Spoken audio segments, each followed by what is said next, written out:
This is the conversation I'd like us to have, and I think it's a conversation that's long overdue. And I didn't know if I was going to do this in a live or.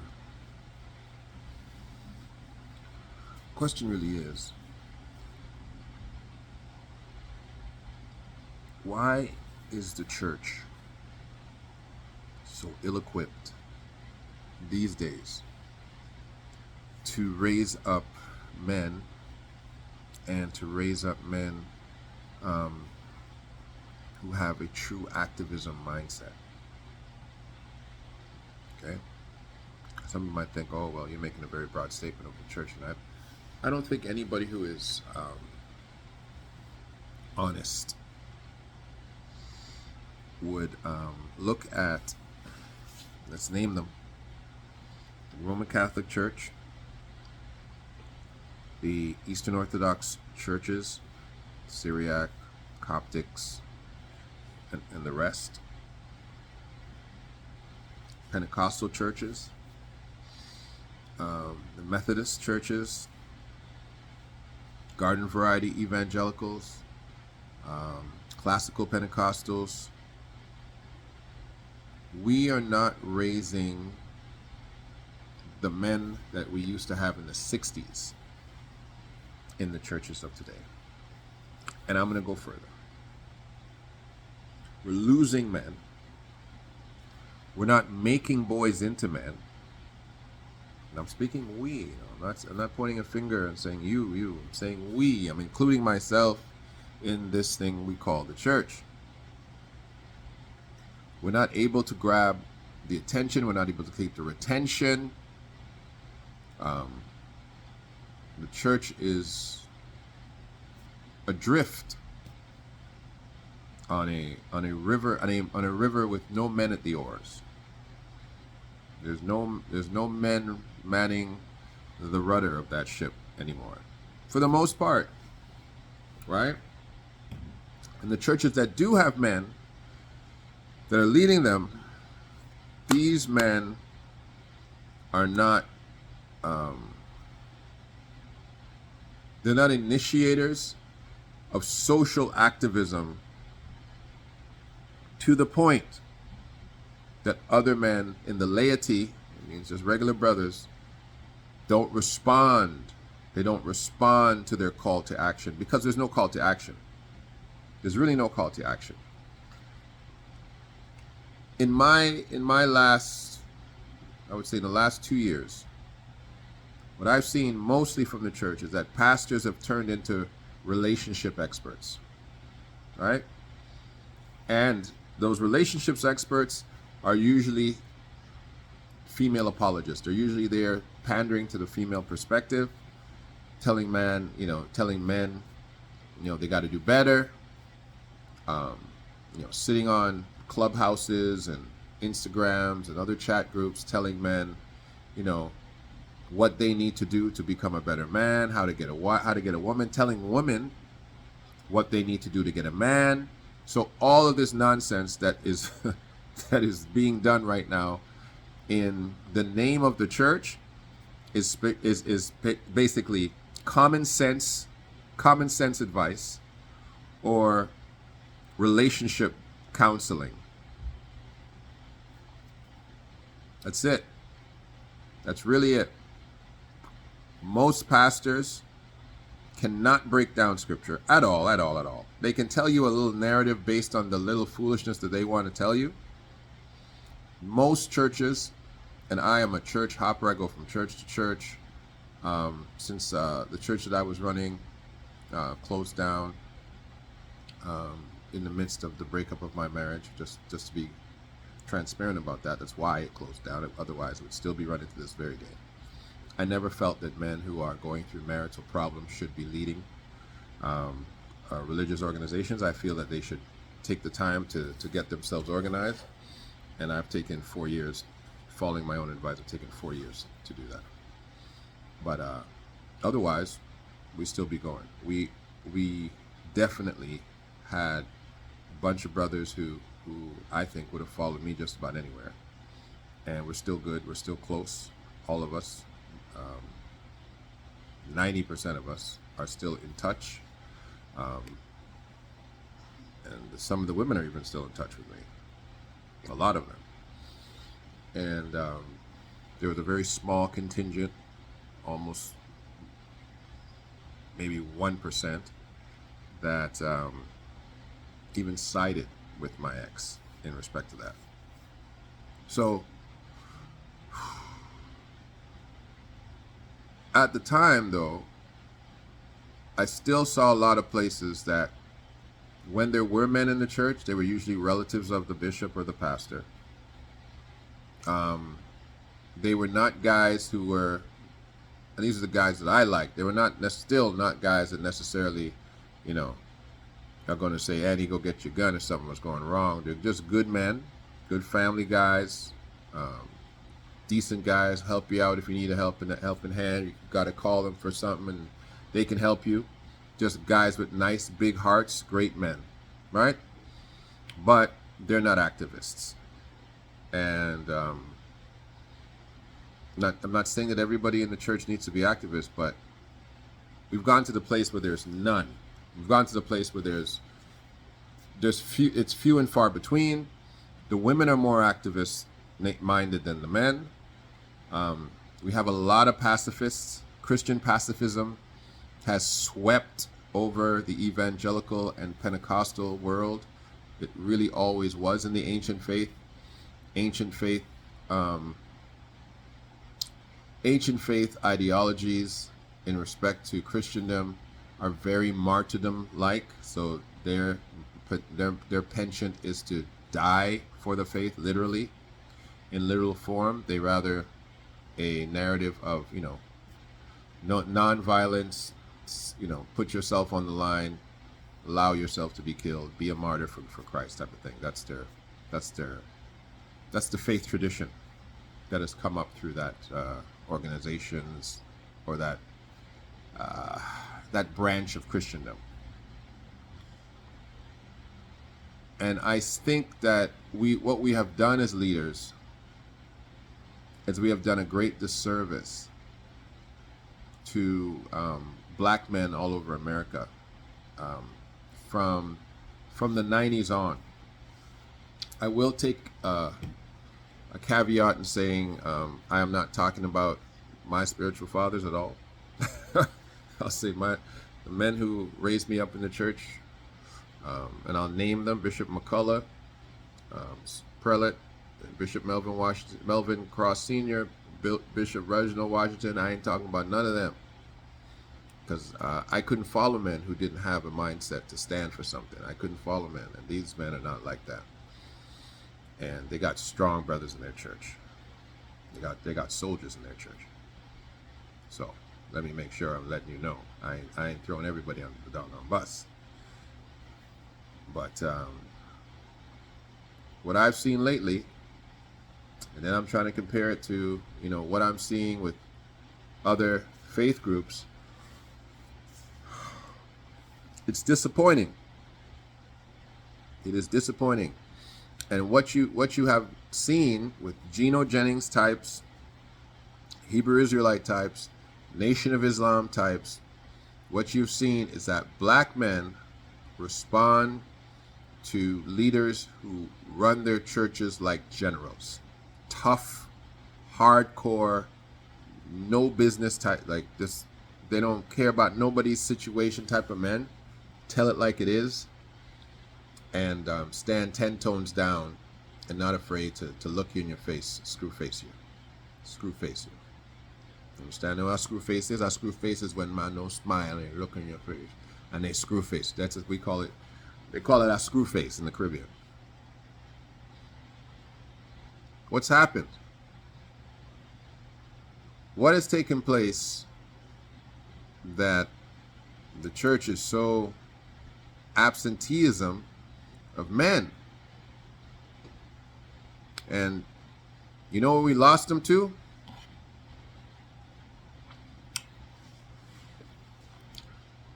We lost men to secular reasoning. Even the Nation of Islam, Even the Hebrew Israelites, who do a very good job of captivating the imagination of men in the context of their faith, you are still losing to secular reason. Brothers are saying, I don't need no religious organization to define who I am, tell me who I am. I can tell you who I am.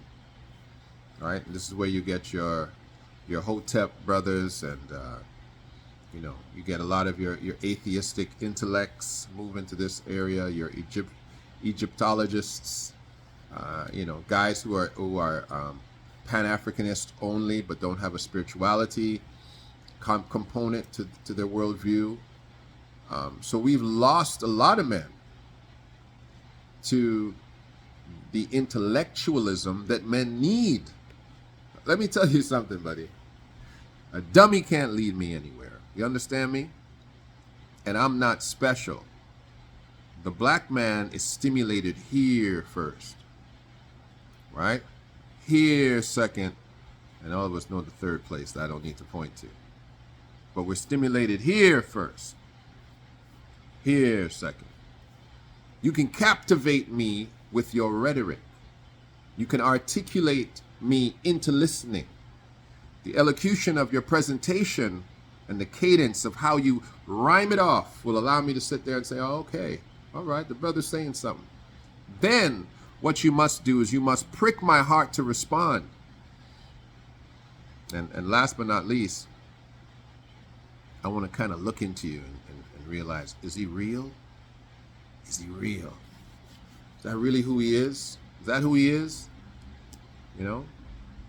That's why I don't get mad at you guys when you're trying to look hard into, the things that you see in the background of my life sometimes. All right? A lot of brothers do that.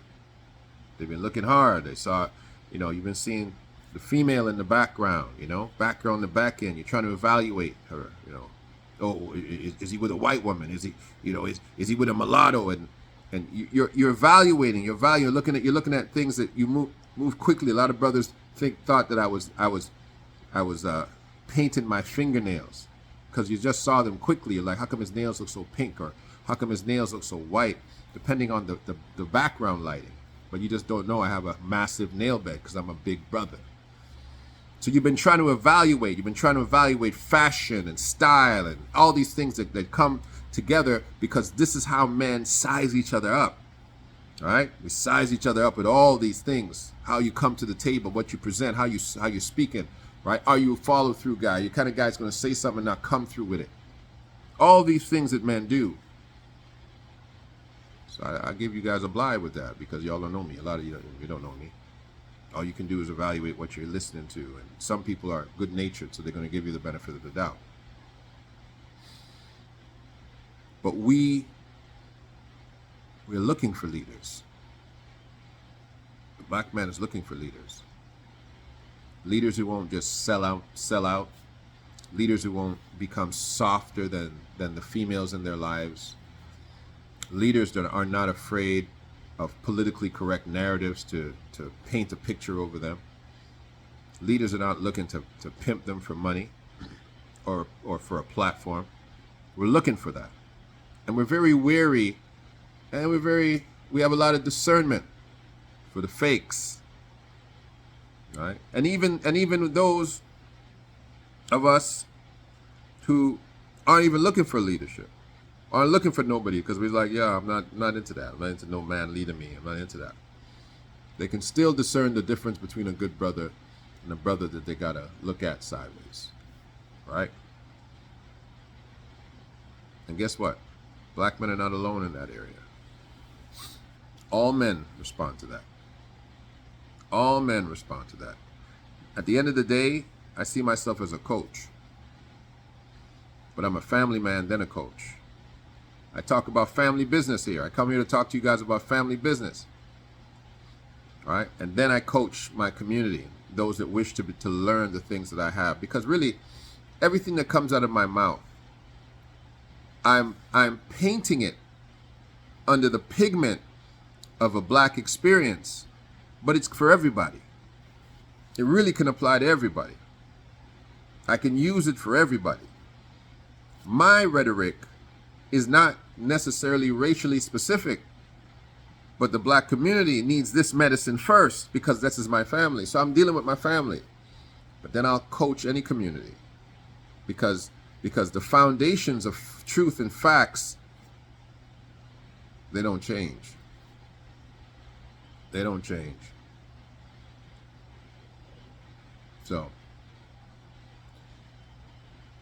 haven't you noticed this last little season, all these little young cats who want to be pastors, I'm gonna say, give them 5 to 10 years ago, all these young brothers who wanted to be pastors, I don't see none of y'all no more. I don't see that. And the ones that have started, they know it's not as easy as they thought it was. It's not as easy as you thought it was. Because a lot of you thought that you could just talk your way into it. You thought you were spiritual enough. A lot of you were mentored by women more than you were mentored by men. And now you're in the positions of leadership and you're realizing that there's not a lot of brothers around you. And if the brothers around you are actually like me, they can't be led by you. So the people behind you are dudes as soft or softer than you. And the only thing you do with such soft stuff is you spread it on bread, bro. That's all you can do with something soft. You just spread it on bread. Okay? You can't stand up to nothing. Can't put a book on it. Can't rest on it. It gets smushed if it's soft. And this is what we've been having. And I'm going to tell you right now, a lot of guys don't like this version of Christianity. They don't like it. It's too military for them. It's too militant, rather, for them. It's too tough for them. They don't like it. All right? They're gonna go proof text, the softer scriptures, the scriptures that allow them to behave like women, right? To behave like the Bible calls them the weaker sex. But they're not going to behave like lions.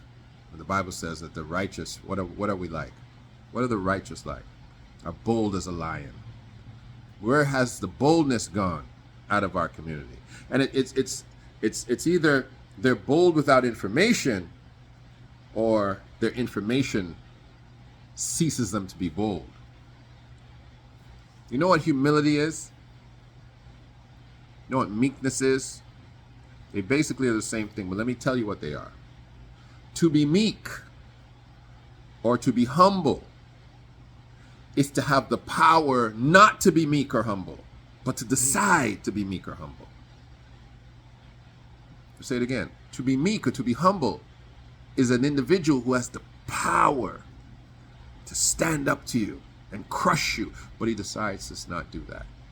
He says, no, I'm going to give you a pass.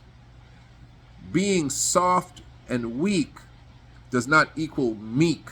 Weak and meek are not the same. Are not the same. Okay? The inability to respond and helplessness is not humility.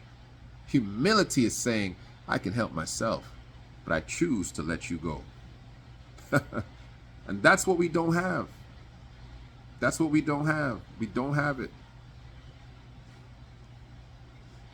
Think about it like this. And this is I'll close here. I don't want to be long. You can pay a man about $60,000 a year. Give him a title, give him a uniform, put something in his ear, let him run alongside a man that they refer to as the president, indoctrinate him, put a bulletproof vest on him, put a gun in his holster and tell him, your job is to fly in front of a bullet to save your country. In case anybody tries to kill this man, you're going to fly in front of a bullet. We don't know if that Secret Service officer is who I'm talking about. We don't know if that Secret Service officer is a Republican or a Democrat. We don't know if they're a Christian, a Muslim, or an atheist. We don't know if they're a Jew. We don't know if they're a Gentile. But that man, for $60,000 a year, maybe a little bit more what they're paying him now, but it ain't much more than that because he's just a policeman. He will throw his body in front of a bullet to save another man's life. No ideology. Not because he has a belief in anything. In fact, this man that he's protecting becomes his ideology. This job becomes a life sacrifice to him. $60,000 a year. Do you think that the Secret Service operator is operating from a position of greater faith and greater moral fortitude and greater sense of ideology than a man of faith? He knows he's not dying for a God. He knows that person can't be worshipped. If he sits down and quantifies and says, is my life worth $60,000 and a position? He says, no. How could it be? Even if we were paying him $100,000, it's not worth it. Your life isn't worth it. But when a man picks up his parable and believes in the rhetoric of his religiosity, when a man looks to his God and says, God has brought me here for this, he should say, I will die for this. I will die for this. He should say that. He should be able to say, God, you brought me here for this moment. Men should say this. When you look through the Bible, these men who stood with all of these great men of the Bible, they stood shoulder to shoulder and said, I will put my life on the line for you.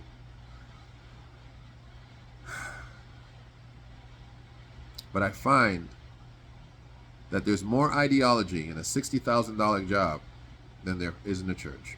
The Bible says when the Son of Man returns, will he find faith in the earth? Let me talk to you, man. And let me use it in a completely selfish way, right? Let me use it in a completely selfish way, this scripture. Let me manipulate it for my needs at this moment. When the Son of Man returns, will he find real men in the earth? Can I say it like that? Will he find faith? Or will he find real men? Men who will say, I would have died for you. I would have laid down my life for you. Anything you told me, I would have done it. And then look Christ in his eye, and he would have said, yes, I know you would have. Or will we find men who would say, I denied you before men. I was embarrassed. I was afraid. I couldn't lift up my head because the tyranny was so great. I didn't want to get involved. You answer that question. When the Son of Man returns to look you in your face, what will he find inside of you? What kind of man will he find inside of you? Gone are the days when we used to be able to refer to our fathers, because many of us grew up with no fathers, in this recreated culture of the absenteeism of the black father. Yes, it has been done to make you weak, to send you to your places of worship, even the places that corralled your spirituality, but they sent you to those places without real men to lead you and left you in the hands of women and individuals who were socially weak men. And look what it has brought. Look what it has brought for us.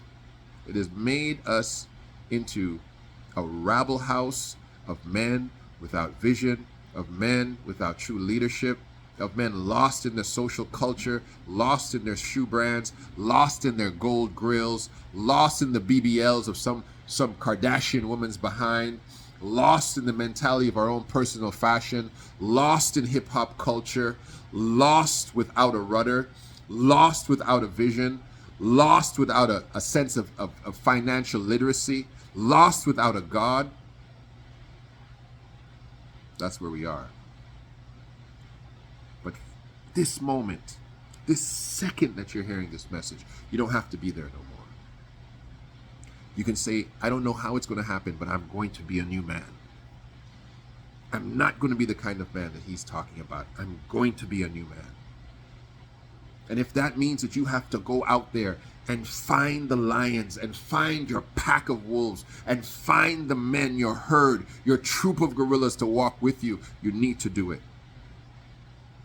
Because this thing, brother, gone are the days when we can say I'm a lone wolf. Shaft is a cartoon character. It's a fictional character. You can't stand by yourself. These are the days where I need my brother. Where I look to you and say, I need my brother. This channel was created because men, 85%, and women have picked up I've got 67% men now and 32% women, right? and there's some people who don't identify. But it used to be 85% men. But now the women have started to come too. It's not because the men have fallen off. It's because more women are starting to come and listen to this message. And I'm here to let you know, brothers, when you become a man, oh my God, the lady in your life, she will rise up to stand at your side. A warrior will get a warrior standing next to him. Oh, you will. A lady told me this today. She said it in a really derogatory term, but I'm going to spin it. She said that these ugly Negroes, and she didn't say the word Negro, are winning. I was like, why do you say that? She says, because, man, these guys, those are the guys that'll come. They're paying. They're doing anything you say. They're doing anything you need them to do. They're stepping up to the plate. And I said, whoa, sis. You don't need to call them ugly Negroes. What you're seeing is those are just men. This is just men. What you've done is you've stopped looking at things only on the physical, and you've identified that men will step to you. And so as a beautiful woman, she's saying to herself, well, the only thing around me is a bunch of ugly men that want to do stuff for me. I said, stop calling them ugly men. You just got men around you. You've just got men around you. And I'll tell you something else. I'll say from the perspective of a man, okay? You got good women who will see a man and look at him and say, anything that man needs, I'm within my capacity, I'll provide it. That's just a good woman. She's not trying to make a man into a sugar baby, and a brother's not trying to make you into his sugar baby either. He's just being a man. So you need to stop looking at it and saying he's ugly and he's whatever. No. He's just a man. And if you keep looking, the man that fits your needs in respect to visually, you'll find him too, because he's out there. And if he's not out there, trust me, we can form him and create him, because it takes men to create men. This is me talking to you, brothers. Talking to the church, talking to the Hebrew Israelite, talking to the black Jew, the Israelite. I'm even talking to you brothers in the nation. Okay? It's about time that men rise up. About time that men rise up, bro. When I see you walk down the street, I'm going to say, King, what's going on? My brother, what's going on? I've been doing that for years. I ain't going to look at you like you're my enemy. Gone are those days. I ain't going to call you those names that they gave us. You are my brother, and you are my keeper, and I'm yours. Boy, we're going to raise up a generation of men that when we walk in the earth, it'll be like elephants coming. This is Del K. Burton. The elephant in the room is you. Where have all the men gone? Come home.